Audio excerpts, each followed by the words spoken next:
Chanakya international academy உங்களுக்குள் இருக்கும் தலைவரை வெளிக்கொண்டு வரும் பியூர் பாலிடிக்ஸ் பயிற்சி பட்டறை. நேரடி மற்றும் இணைய வழி. கான்டாக்ட் 7338824242. சேலத்தில் என்னை கொலை செய்ய முயற்சி செய்ததை நீங்கள்லாம் பத்திரிகையில் பார்த்தீங்க. அதனால் என்னை ஐயா சந்திக்க வேண்டும் என்று சொன்னதன் அடிப்படையில் நான் இங்கே வருகை இருந்து ஐயா அவர்களை சந்தித்தேன். ரொம்ப ஐயா அவருடைய இது எப்படின்னா வருத்தத்தை, எப்பா நீ தைரியமாக இருப்பா, இல்லை நாங்கள் பார்த்துக்கிறோம், கட்சி இருக்குது, நான் இருக்கிறேன் அப்படின்னு உற்சாகப்படுத்தினார். ஐயா என்றைக்குமே பாட்டாளி மக்கள் கட்சியும் நீங்களும் தான் எனக்கு தெய்வம். எந்த நிலையிலையும் நான் எதை பற்றியும் கவலைப்பட மாட்டேன். எங்களுக்கு நீங்கள் என்ன சொல்கிறீங்களோ அப்படி மாதிரி ஐயா ரொம்ப நேரம் பேசிகிட்டு இருந்தார். இதுதான், இதை தவிர வேற ஒன்றும் இன்றைக்கு முக்கியமான செய்தி இல்லை. அப்புறம் பொதுக்குழு ஆத்தூரில் நடக்கிற பொதுக்குழு 30/12 அதை சிறப்பாக ஏற்பாடு செய்ய வேண்டும் என்று சொன்னார். அந்த அடிப்படையில் அதுக்கான ஏற்பாடுகளையும் செய்யறதுக்காக சில ஆலோசனை வழங்கினார். அதுக்காக ஒரு கூட்டம் போடும்போது அந்த கூட்டத்திலலாம் பேசுவோம்னு சொல்லியிருக்காங்க. தொடர்ந்து அன்புமணின்றது நீங்கள் பேரை அவர் குறிப்பிட்டு பேசுனது தான் பிரச்சனைக்கு காரணன்ற மாதிரி அவங்க தரப்பு சொல்கிறாங்க. அண்ணன் அன்புமணி அவர்களுக்கு பிடிச்சதே நாங்கள் முதல்ல சின்னையான்னு தான் சொல்லுவோம். அவர் தான் என்ன சொன்னார், சின்னையான்னு சொல்லக்கூடாதுப்பா, எனக்கு பேர் இருக்குது, அன்புமணின்னு சொல்லுங்கன்னு அவர் தான் சொன்னார். கிராமம் இதுவரைக்கும் என்னுடைய வாயால் ஒரு கிராமத்துக்கும் எல்லா கிராமத்துக்கும் இது வரைக்கும் ஒரு 20-25 வருஷத்தில் 10 லட்சம் முறை அவர் பேரை சொல்லியிருப்பேன். 10 லட்சம் முறை அன்புமணி வருகிறார், ஐயாவின் மகன் வருகிறார் அப்படின்னு சொல்லிட்டு முன்னாடி ஒரு ஜீப்பில் மைக் செட்டு கட்டிக்கிட்டு ஊராக அது அவருக்கு தெரியும். அது பேரை சொல்கிறதுலாம் மரியாதைலாம் இல்லைங்க. அதுக்கு நான் என்னைக்கு போய் அவரை போய் மரியாதை எப்படி நான் போய் நான் என்னை பற்றி தெரிஞ்சவங்களுக்கு தெரியும். என்னை விட ஒரு வயது பெரியவங்களாக இருந்தாலும் கூட அவர் காலில் விழுந்து வணங்குவது என்னுடைய பழக்கம். யாராக இருந்தாலும், ஒரு எதிரியாகவே இருந்தாலும். அவர் யார் எங்கள் ஐயாவுடைய மகன். ஆனால் என்னை கொல்ல சொல்கிறாருங்கிற வருத்தம் யாருக்குமே இருக்க தானே செய்யும். நான் கேட்குறேன், பத்திரிகை நண்பர்களே, நல்லா அன்பாக பேசிகிட்டு இருக்கிறோம். அதில் இது மாதிரி இப்போ யாராவது உங்களுக்கு ஒரு பேர் சொல்லி அவனை கொண்டு போடுறா அப்படின்னு சொல்லும்போது அது எனக்கு அவங்களே சொல்கிறாங்க, யார் என்ன தாக்குறாங்களோ தாக்குனவங்களே சொல்கிறாங்க, அண்ணா அன்புமணி தான் உன்னை கொல்ல சொன்னாருன்னு சொல்கிறாங்க. அதுக்காக தான் அந்த மனவேதனை, அந்த வருத்தம். சார் இந்த வழக்கு எப்படி இருக்குது சார்? இப்போ போலீஸாருடைய நடவடிக்கை காவல்துறை 7 பேரை கைது செஞ்சுருக்காங்க. என் மேலேயும் வழக்கு. என்ன ஒரு கொடுமைன்னா, நான் காரை விட்டு இறங்கலை, காருக்குள்ளேயே உட்காந்துட்டுருக்கிறேன். என்னோடய நடவடிக்கைகள் அனைத்துமே காவல்துறையினர் டிவியில் எடுத்து வச்சுருக்காங்க.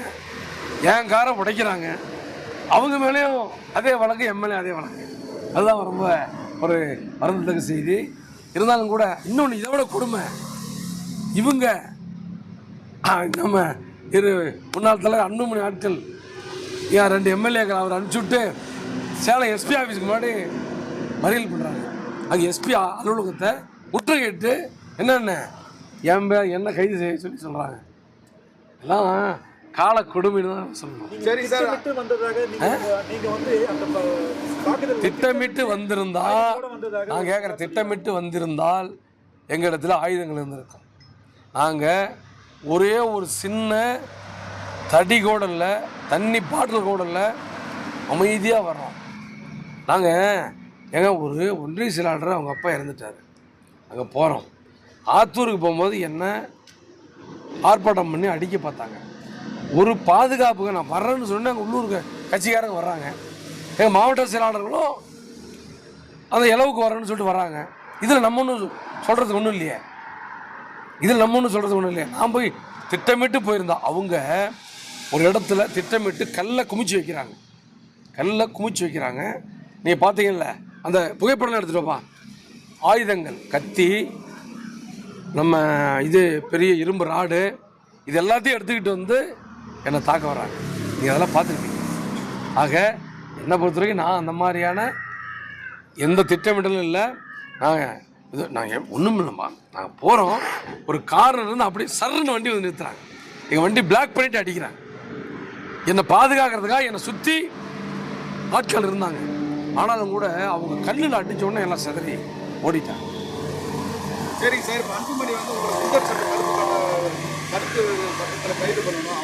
அன்புமணியை கைது செய்யணும். என்ன காரணம்? இதுக்கு நானும் சொல்கிறேன், அன்புமணியை கைது செய்ய வேண்டும். என்ன காரணம்னா, என் மீது கொலைவெறி தாக்குதலுக்காக குண்டர்களை ஏவி விட்டது. நான் பாருங்க, இந்த பையன் இவன் கத்தி எடுத்துட்டு வரான் என்னை வெட்டுறதுக்கு. கத்தி பாருங்க, கத்தி எடுத்துட்டு வரான் என்னை வெட்டுறதுக்கு. இது இன்னொருத்தன் இந்த லாரி பட்டை என் காருக்கு முன்னாடி பாருங்க. இன்னொருத்தன் இந்த பாரு, இதே தான் ஒவ்வொன்றும் கல் எடுத்து என் காரில் போடுறான் பாருங்க. பட்டம் போட்டு கல் எடுத்து என் காரில் போடுறான். இன்னொன்று இரும்பு ராடு எடுத்து எங்கள் ஒன்றிய சிலாடர் அடிக்கிறான். ஆனந்த் ஒன்றிய சிலாடர் இன்னைக்கு அவன் சப்பா இப்படி இறங்கி போச்சு. 2வது அடி போடுறதுக்குள்ள இந்த தம்பி அவனை போய் காப்பாற்றிட்டான். இவனை ஒன்றிய சிலாடர் காப்பாற்றிட்டான். இன்னொன்று அதோட கொடுமை, நான் உட்காந்துட்டு இருக்கிற காரு என் கார் மேல ஒரு பொறுப்பாளர் கல் எடுத்து அடிக்கிறான். எவ்வளவு பெரிய கல் பாருங்க. நான் இதுக்கு எல்லாமே யார் காரணம்? அன்புமணி அவர்கள் தான் காரணம். ஆக இந்த குற்ற நடவடிக்கையிலே அன்புமணி அவருடைய பெயரையும் இணைக்க வேண்டும். என்ன காரணம்? தூண்டுதல் அவர் தான். இந்த பசங்க, அதாவது அந்த ஒரு 4 பசங்க முதல் குற்றவாளிகளாக 5 குற்றவாளிகளில் முக்கிய குற்றவாளிகளை கைது செய்யணும். இதுவரை காவல்துறை கைது செய்யணும். அவர்களை கைது செய்ய நம்புகிறோம். விரைவில் கைது செய்ய நம்புகிறோம். கைது செய்யும் பொழுது கைது செய்து அவங்களுடைய செல்போன் நம்பரை போட்டு பார்த்தா அதில் அவரோ அவருடைய உதவியாளர்களோ பேசியிருக்கிறாங்க, தூண்டி விட்டுருக்கிறாங்க. அப்படின்னா அவர் தான் முதல் குற்றவாளி. என்ன சொல்றாரு? என்ன குற்றச்சாட்டில் கைது செய்ய சொல்றாரு? என்ன காரணம்? 25 ஆண்டுகள் அவரோடு ஊரா தெருவா அவர் வராருன்னு சொல்லி போய் நிகழ்ச்சி ஏற்பாடு செஞ்சு அவரோடு இணைந்து என்னுடைய என் மகள் குழந்தை பிறந்து 28 நாள் கழிச்சு தான் போய் பார்த்தேன். என்ன காரணம்? அச்சிரப்பாக்கத்தில் தேர்தலில் அண்ணன் அன்புமணி அவர்களுடைய பிரச்சாரத்திற்கு நான் தான் பொறுப்பாளர். எனக்கு குழந்தை பிறந்திருக்குன்னா என் பொண்ணு பிறந்திருக்குன்னு சொல்கிறேன். போலாம்பான்னு 28 நாள் கழிச்சு தான் என் பொண்ணை பார்த்தேன். இப்படியெல்லாம் உழைச்ச என்னை குண்டர் சட்டத்தில் கைது பண்ணுங்கிறது அவருடைய ஆசை மட்டும் இல்லை. அவர் ஆசை என்ன தெரியுமா? என்னை கொல்லணுங்கிறது தான் ஆசை. அதுக்காக தான் அந்த பசங்களை ஏவி விட்டுருக்காரு. அது இது குண்டர் சட்டத்தில் போடுங்கிறது எனக்கு ஒன்றும் பெருசாக இது இல்லை. அன்புமணி மேலே வழக்கு பதிவு பண்ணிருக்கா இல்லையா போலீஸார்? பதிவு பண்ணல, பதிவு செய்யணும். என்ன காரணம்? அவர் தான் முதல் குற்றவாளி. அவர் தான் தூண்டி விடுறாரு. சார், சேலத்தில் சாயப்பட்டறைக்கு எதிராக இன்னைக்கு ஆர்ப்பாட்டம் நடக்குது, பொதுமக்கள் சொல்றாங்க. இதில் உங்களுடைய சாயப்பட்டறை இல்லைங்க, அது பொறுத்த வரைக்கும் உங்களுக்கு இந்த நேரத்தில் அருமையான கேள்வி கேட்டீங்க. இன்னைக்கு நம்ம ஐயா இன்னைக்கு அந்த அது எப்படின்னா ஆரம்பத்தில் சேலம் டெக்ஸ்டைல் பார்க்குன்னு தான் பர்மிஷன் வாங்குறாங்க. அந்த பர்மிஷனில் தான் 107 ஏக்கர் 108 ஏக்கரை நிலத்தை அரசாங்கம் ஒதுக்கி கொடுக்குது. பணத்துக்கு தான், சும்மா இல்லை. 702 ரூபா ஒரு ஸ்கொயர் ஃபீட்டு ஒதுக்கி கொடுக்குது. இன்றைக்கி அந்த இடத்துல 2200 ரூபா ஸ்கொயர் ஃபீட்டு போகும். இடத்த கொடுக்குது. கொடுக்குற இடத்துல ஆரம்பத்தில் டெக்ஸ்டைல் பார்க்குன்னு சொல்லிவிட்டு இப்போ கலரிங் பார்க்குன்னு வைக்கிறாங்க. எவ்வளோ ஒரு கொடுமை அது பாருங்க. பெருந்துறையில் 18,000 TDS போயிடுச்சுன்றாங்க.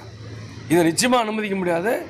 எங்களுடைய பாட்டாளி மகிழ்ச்சி மருத்துவர் ஐயா இடத்துலும் அது சம்மந்தமாக பேசணும். அதை அனுமதிக்கவே முடியாது. அதற்கான போராட்டத்தை நீ செய்ய, நான் போராடணும், நான் தயாராக இருக்கிறேன்னு ஐயா சொல்கிறேன். பாட்டாளி மங்கலம் சார்பாக அந்த கலர் பார்க் அது என் தொகுதியில் வருது. தொகுதியின் மையப்பகுதி அது வந்துருச்சுன்னா ஒட்டுமொத்தமாக அது கிட்டத்தட்ட அந்த மைன்ஸ் ஏரியா. நீங்கள் கருங்கல் இருந்தால் கூட அது பாஸ் ஆகாது. மைன்ஸில் ரொம்ப சிறு சிறு துவாரங்கள் இருக்கும். சர்ன்னு அந்த தண்ணியெல்லாம் ஊரே கெட்டு போயிடும். அதை அனுமதிக்க முடியும். சரி சார், அவர் மீது அன்புமணி மீது எனக்கு எல்லா விஷயமும் தெரியும் சொல்லி சொன்னீங்க. அது அவர் தப்பாக கூட நினைச்சிருக்கலாம்ல. என்ன கொலை செய்யும் போது நம்ம என்ன பண்ணோம்னா உயிருக்கு எனக்கு உயிரே நாளைக்கே எப்போ வேணாலும் வெட்டுவாங்கிற மாதிரி ஒரு சூழ்நிலை இருக்கும் பொழுது சாகிறதுக்கு முன்னாடி எல்லாம் எழுதி வச்சுட்டு சாப்பிடணும்ல. எல்லா விஷயத்தையும் சொல்லி சொல்லுவீங்களா? அதுக்காக எதுவுமே இல்லைங்க, நான் சொல்கிறேன்.